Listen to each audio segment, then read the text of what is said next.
Aloha and welcome to this module on application design. This is the third week that we're looking at application design using the Meteor web application framework.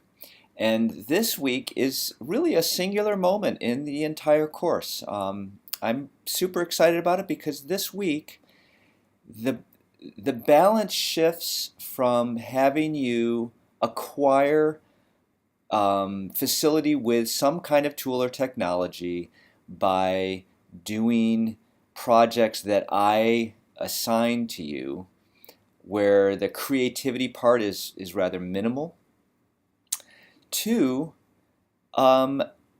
assignments where really it's 95% your creativity and your design. Now is the time where you're going to start applying the tools and technologies to create applications, and that's really great, and I can't wait to see what you come up with.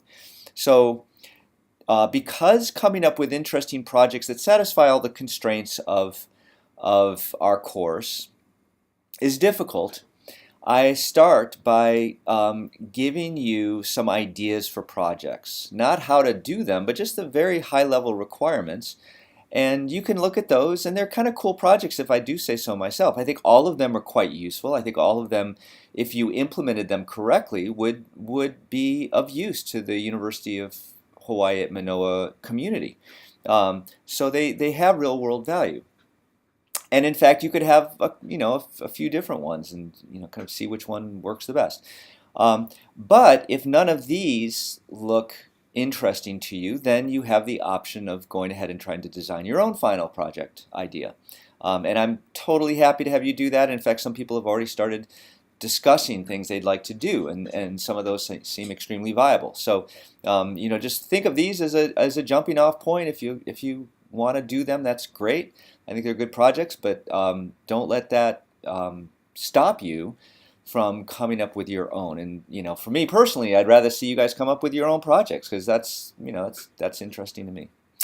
All right, so that's what you're going to do. It's very simple. You're going to create a mock-up of your final project using Meteor, using IntelliJ, using GitHub. You're going to work alone, and that's going to also be yet another week of work using Meteor, where I'm hoping some of the things that seemed mysterious or magical to you before about Meteor are going to now start to make sense.